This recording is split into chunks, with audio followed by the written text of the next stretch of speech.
Christmas Eve should feel warm, comforting, familiar. But mine felt like a refrigerator at 11 p.m, humming in the corner of my mostly dark apartment, while I sat cross-legged on the couch in cheap Christmas pyjamas, eating cold take-out noodles I didn't even like. The TV was on, playing one of those over-cheerful holiday movies, the kind where families hug too long and everything smells like cinnamon. But the only thing my apartment smelt like was soy sauce and loneliness. I wasn't depressed. I was fine. Or at least, I thought I was. Then my phone buzzed, a notification from Instagram. Family Christmas dinner, part. At first, I smiled, thinking it must be an old memory my mum reposted. She loved showing off our perfect holidays. But when I tapped the story, my stomach folded in on itself.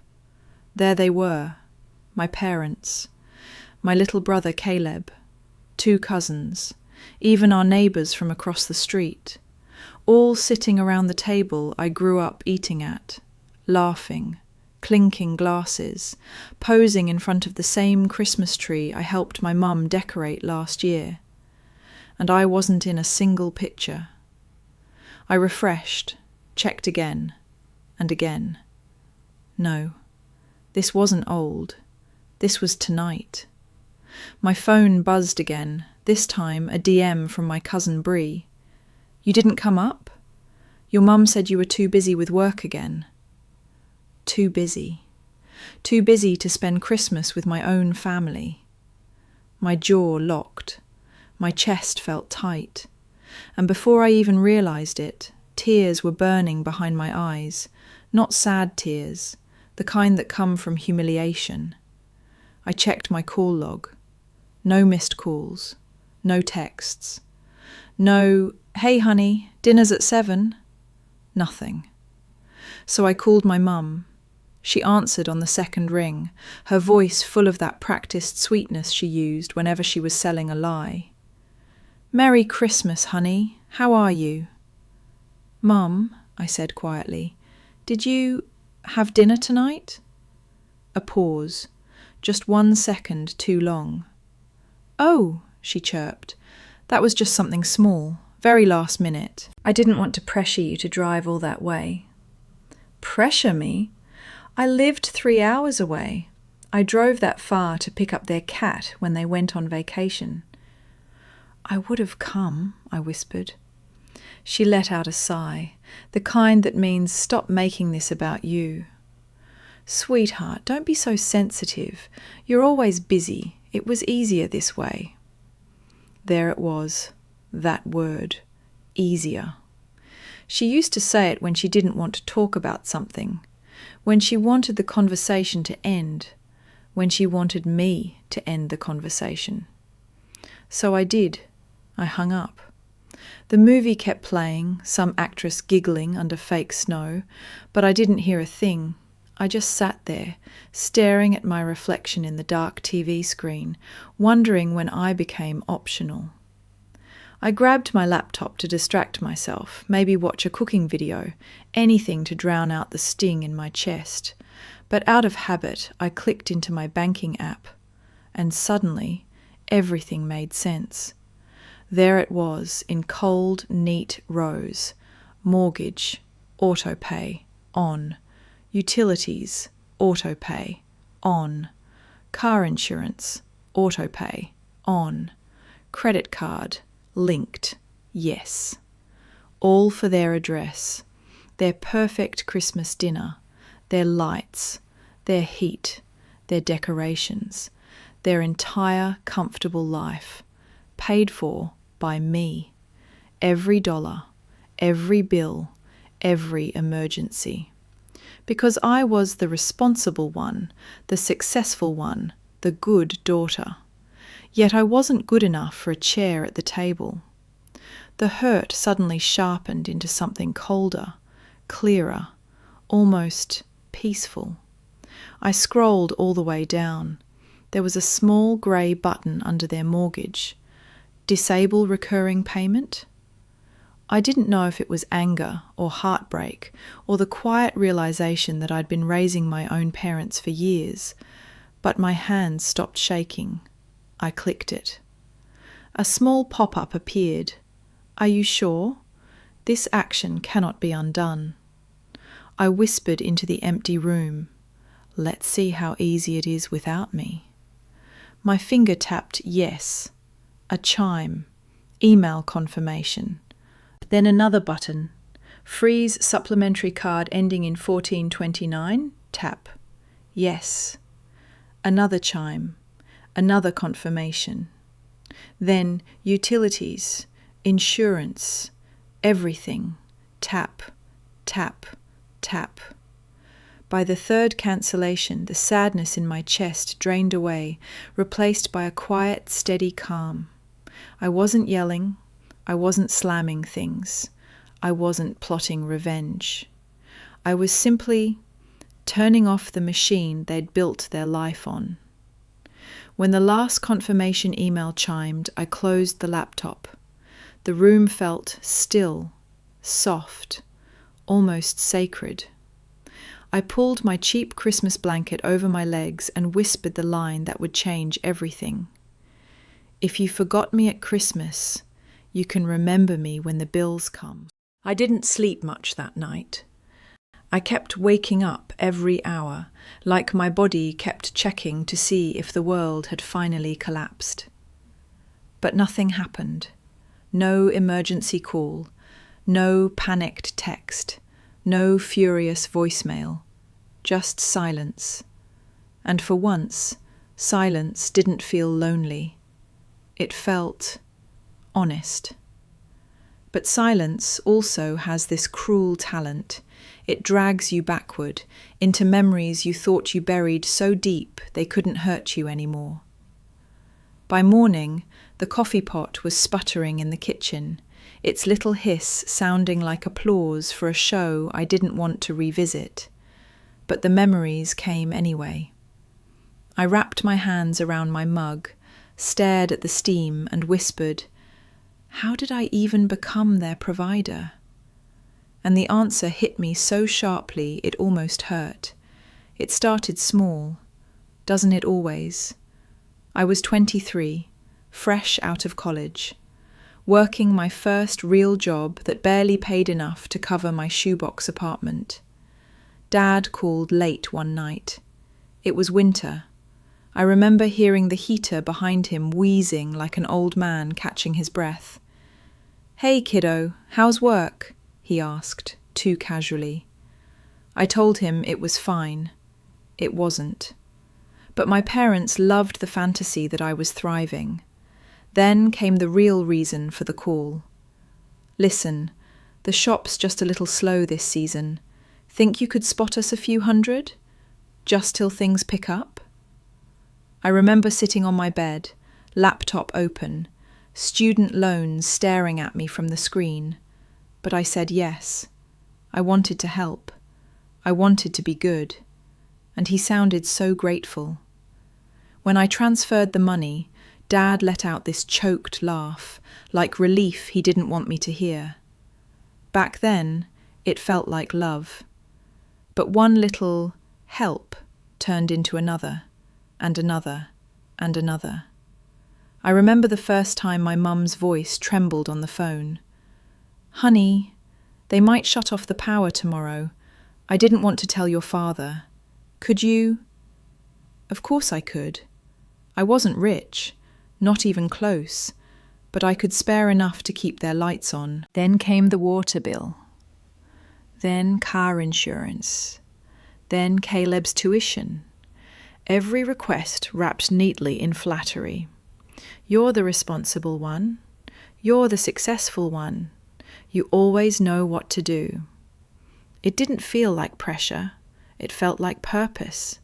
And because I had no husband, no kids, no big social circle, I quietly became their safety net, their invisible parachute, their crisis hotline, their walking ATM. Every problem slid toward me like water finding the lowest point. Then came the day everything became official. I was visiting for a long weekend. Mum had made her famous over-seasoned lasagna, and Dad was complaining about gas prices again. While clearing the table, Mum casually said, "Sweetheart, since you're so good with computers, could you set up something automatic for us?" Automatic. Something that didn't require awkward conversations, or uncomfortable truths, or gratitude. She handed me a stack of bills with my name noticeably absent from all of them. I sat on their couch, my laptop warm against my legs, and typed in my debit card number over and over. Mortgage, utilities, insurance, a shared card for emergencies, which somehow became groceries, gas, gifts, home decor, and occasionally Caleb's late-night DoorDash cravings. Mum kissed the top of my head and whispered, "You're such a blessing." I smiled. I believed her. But now, sitting in my apartment years later, I finally understood. It wasn't gratitude. It was relief. Relief that someone else was carrying the weight they refused to acknowledge. And whenever I felt overwhelmed, whenever I felt cracked and exhausted, I was always told I was being dramatic. One night, after paying Caleb's second emergency tuition bill, I called my mum crying. She sighed. "Honey, you get so emotional. Relax. You're doing amazing. We appreciate you." But appreciation never came without a request. Appreciation always came with a bill attached, and I kept saying yes. Because that's what good daughters do, right? They give and give and give until they disappear into the shadows behind everyone else's comfort.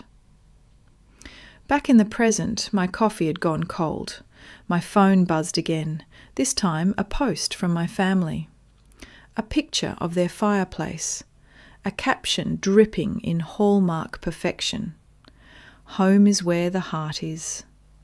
I actually snorted. Home wasn't where the heart was. Home was where my money was, and apparently my physical presence wasn't required. I opened my banking app and stared at the frozen payments. Every cancelled autopay felt like a lungful of air. For the first time in years, I wasn't drowning. I whispered, "You didn't become their provider. You became their habit." And I finally broke the habit. The first crack in their world came that afternoon, a voicemail from my mother. Her voice sounded light but tight around the edges. "Sweetheart, the electric bill didn't go through. Must be an error. Could you fix it when you have a moment? Love you." A moment.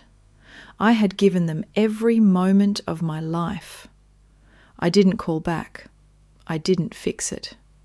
Instead, I curled into my blanket, staring at the window glowing with winter light, and whispered, "This is the first Christmas I give myself something." Boundaries. For the first time in years, I didn't jump when my phone buzzed. It sat on the counter vibrating like a trapped bee, lighting up with my mother's name. I watched it from across the room while stirring my oatmeal, calm, steady, almost surgical. 5 years ago, I would have sprinted across the apartment, breathless, terrified something had happened. Now, I let it ring. When it stopped, I let the oatmeal simmer a little longer. Quiet, warm, simple. Then another buzz, a voicemail. Then another, then another. By the time I sat down to eat, the icons were stacked on my lock screen like tiny little guilt bombs. Mum, 3 voicemails. Dad, 1. Caleb, 2. It felt like Christmas morning all over again, except this time the gifts were anxiety and obligation. I took a bite of oatmeal, wiped my mouth, and finally pressed play. Voicemail 1, Mum. Her voice was bright, too bright. Sweetheart, the electric bill didn't go through. Must be a glitch. Can you check it? Love you. A glitch. Sure. Delete. Voicemail 2, Mum again. Her tone had dipped, an octave lower, a shade sharper. Honey, the mortgage company reached out. The payment was returned. You know they charge late fees. Please fix it before it becomes an issue. Late fees. The greatest fear in her vocabulary. Not stress, not bills, but embarrassment. Delete. Voicemail 3, Caleb. He didn't even bother with hello. Sis, the college emailed me. There's a hold on my account until tuition is paid. Can you just handle it? I've got finals. The entitlement was so thick I could spread it on toast. Delete. I leaned back and took a slow sip of coffee. It tasted different this morning, less metallic, more like freedom. For years I woke up to panic. Now I woke up to possibility. The phone buzzed again, Dad this time. I almost answered. Not because I wanted to, but because his voice always carried a guilt that hooked itself under my ribs. But I waited, let it go to voicemail. His voice came through heavy, tired, like he'd aged 10 years overnight. Hey kiddo, your mum's worked up. The mortgage company said they'll send a notice if it's not handled today. Look, we didn't want to stress you, okay? We thought you had things covered. Just call us. And there it was, the truth hiding between the words. We thought you had things covered. Not, we appreciate you. Thank you. Are you okay? Just, you've got it handled. Like I was Wi-Fi or running water, something expected to function quietly in the background. Delete. I didn't feel powerful. I felt quiet, steady, like a lake without wind. I grabbed my coat and stepped outside. Denver winter air doesn't lie. It hits you with honesty, sharp, cold, real. Maybe that's why it felt easier to breathe. I walked to the little corner coffee shop to meet Tessa, my co-worker, and the only friend who knew my family wasn't the Hallmark postcard I pretended it was. She was already in a booth, hair tied up, sipping a caramel latte. She took one look at my face and said, "Oh boy, you finally did it, didn't you?" I nodded. "I froze everything," I whispered. "All of it." Her eyebrows shot up. "And how do you feel?" I stared at my hands, still figuring that out. She leaned forward, eyes soft but sharp. Good. Let them figure themselves out for once. I laughed, a real laugh I didn't recognize. She smirked. "At least Netflix says welcome back when you pay it. Your parents don't even give you a loading screen." We both cracked up so loudly the barista glared at us. But the panic escalated that afternoon. First call, Mum. Not cheerful, not sweet. This was the I'm about to cry but also furious voice. Grace, she always used my full name when the guilt trap was armed. The bank called again. The payment didn't process for the second time. Please fix this. I'm begging you. Begging, but not apologizing. I didn't return the call. Then Dad again. His voice had lost its calm. He sounded like a man who finally realized the ground had been held up by someone else. "Kiddo, what's happening? Your mum's crying. I thought you had it handled. Why would you do this now?" Now. As if there's ever a good time to stop being used. I let that voicemail sit untouched too. By evening, my phone sounded like a trapped wasp, buzzing non-stop until I finally turned it face down and let it vibrate against the counter. I made dinner, listened to music, lit a candle, and even with their panic in the background like radio static, I felt more peace than I had in years. It wasn't revenge, not really. It was finally setting down something far too heavy. It was rest. It was breath. It was freedom disguised as silence.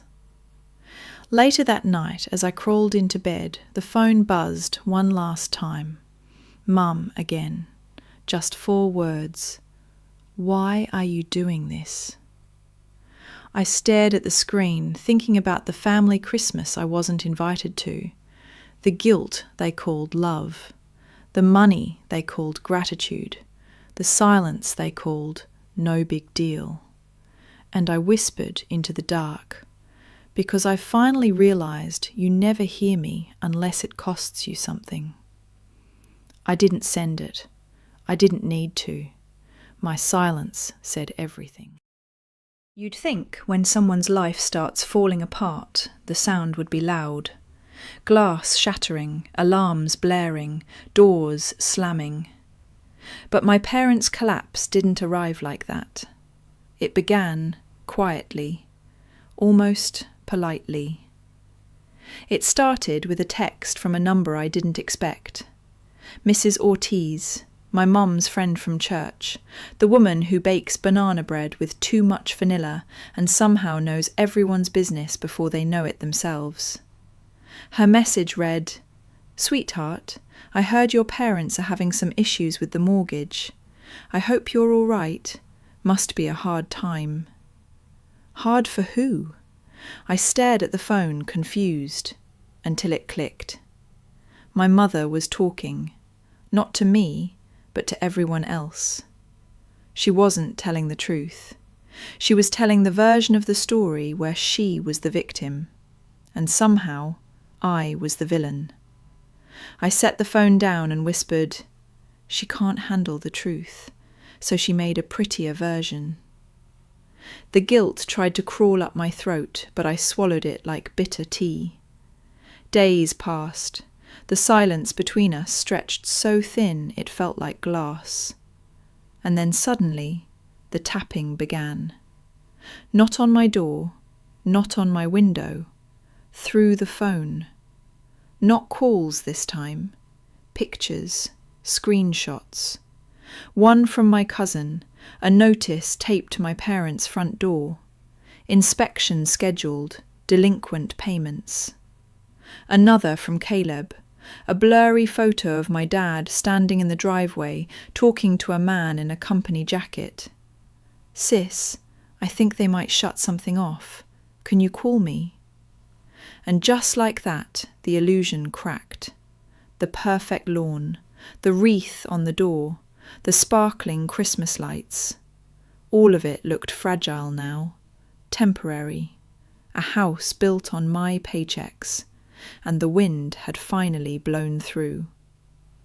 2 days later, a voicemail arrived. Not from family, not from church friends. A number I didn't recognize. I played it. A calm woman's voice. "This is a courtesy call from Redwood Mortgage Services. Autopay services for account ending in 714 have been discontinued. Delinquency procedures will begin soon." My stomach tightened, not from fear, from clarity. For years, every crisis landed in my lap before anyone else even knew it existed. Now my parents were meeting reality without the buffer of my wallet, and reality wasn't kind. An hour later, my mum called. I let it ring twice before answering. Her voice sounded papery, cracked at the edges. "Grace, they're coming to inspect the house next week." I didn't say anything. She took a shaky breath. "Your father can't stop them. We told everyone we were fine, but they'll know now. The neighbours? The church? There it was. Not fear of losing the house, fear of losing the image. I leaned against the counter. "Mum, why didn't you tell me you were struggling?" She exhaled sharply, the sound she makes whenever she feels judged. "Because we didn't want you to think we're failures. We just needed time." Time I had bought for nearly a decade. I closed my eyes and said quietly, "You forgot to invite me to Christmas. You didn't forget to invite my money." Silence. Then a brittle whisper, "Don't say it like that." But how else was I supposed to say it? Truth always sounds harsh when you've lived inside a lie too long. 2 nights later, Caleb set up a family video call. He labelled it, "Family Discussion, Important." I almost laughed. They'd never included me in anything labelled family before. But I joined. Dad sat hunched in the living room, looking smaller than I'd ever seen him. Mum sat beside him, eyes red, still trying to appear composed. Caleb was in his dorm room, annoyed, stressed, wearing headphones too big for his head. Mum started. "Grace, this has gotten out of hand. You shouldn't have cut everything off at once. We didn't deserve this." Something inside me flared, not anger, truth. "You didn't deserve Christmas without me either," I said, "but you did that easily enough." Caleb scoffed. "Okay, we messed up, but you're blowing it way out of proportion." I raised a brow. "Oh, should I screen share the bills?" He rolled his eyes. So I did, row after row, year after year, line after line, mortgage, water, electricity, insurance, credit cards, tuition, medical bills, repairs, emergencies. The scroll bar hardly moved. That's how long the list was. Dad's face dropped first. Mum froze. Caleb leaned forward like someone had punched him. "This wasn't help," I said softly. "This was dependence, and I didn't agree to it." Mum whispered, "We didn't realise it was that much." Exactly. For once, none of them had a comeback. "I'm not punishing you," I continued. "I'm ending a role I never signed up for." Mum's voice cracked. "We'll lose the house." I nodded. "Then maybe you'll learn how to live without me holding the roof up." Caleb looked away, ashamed for the first time in his life. We ended the call in stunned, hollow quiet. A week later, I drove past their neighbourhood, not to spy, just to confirm reality. There it was, a bright red "for sale" sign stuck in the lawn like a wound. The Christmas wreath was still on the door, the lights still tangled around the porch. The picture-perfect world still dressed up, even as it crumbled underneath. I parked across the street. A young couple was touring the house with a realtor, smiling, pointing at windows, imagining a future inside the place I'd been secretly financing for years. I thought I'd feel angry, or guilty, or victorious, but instead I felt nothing but quiet, a smooth, still kind of peace I didn't recognize, the kind that tells you a chapter has ended, not for them, but for you. A month passed after the "for sale" sign went up. Winter softened into weak sunlight, and the city outside my window hummed back to life. Cars sliding over wet pavement, people walking their dogs in puffy jackets, kids arguing over whose turn it was to push the sled. Life went on, and for the first time in a long time, so did I.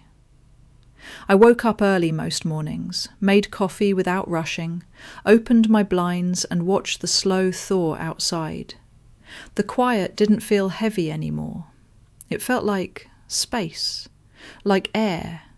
Space for me, air for me. Not for someone else's emergencies, not for someone else's panic. I was learning what it felt like to exist without being needed.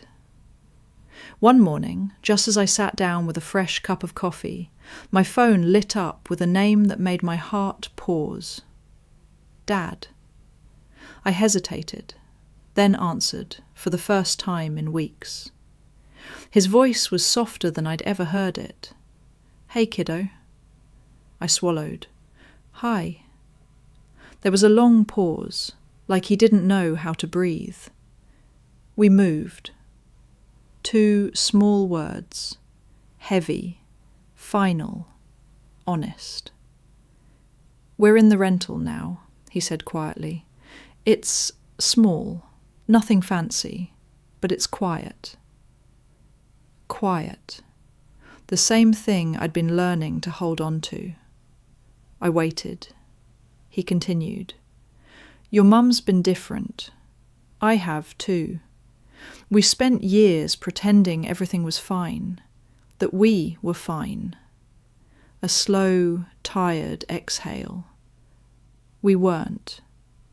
He paused again, and then, I didn't call to ask for anything. I just wanted you to know. We're sorry. Those words didn't hit me like thunder. They didn't shatter anything inside me. They just landed, softly, like a feather settling on snow. I appreciate that, I whispered, and I meant it. Before hanging up, he added, Take care of yourself, Grace. For real this time. For real this time. I don't know why, but those words made my throat tighten. A few hours later, my phone buzzed again. Mum. I stared at the screen before answering. Her voice wasn't polished anymore. It was small, unsure. Grace, I'm here. Silence stretched between us. Then, softly, the house is empty. Not physically, emotionally. She continued, voice trembling. I kept trying to make everything look perfect. The decorations, the dinner, the stories we told people. I thought if it looked right, it would feel right. I didn't interrupt. Not this time. I hurt you, she whispered, deeply. And I hid behind excuses. I called you dramatic because it was easier than admitting we needed you too much. Her voice cracked. I was ashamed, and I took that shame out on you. For the first time in my life, she wasn't controlling the conversation. She wasn't brushing off my hurt. She was sitting in it, right there with me. I forgive you, I said quietly. But things can't be like before. I know, she replied, almost relieved. I don't want them to be. We didn't cry together.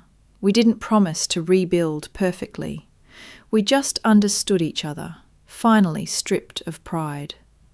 Before she hung up, she said, Thank you for picking up this time.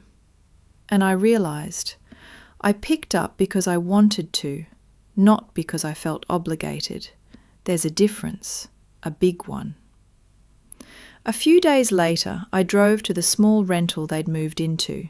I didn't walk to the door. I didn't knock. Instead, I left a little box on the porch. Inside was a framed picture, the 4 of us at a picnic years ago, back when things were simpler and no one was keeping score. I added a note, for the truth that came late, and the peace that came anyway. I didn't wait to see if they found it. Peace doesn't need applause. I drove away slowly, letting the quiet fill the car like warm sunlight. As days passed, small updates trickled in from my cousin Leah. Dad fixed a cabinet by himself. Mum finally learned how to budget without spiralling.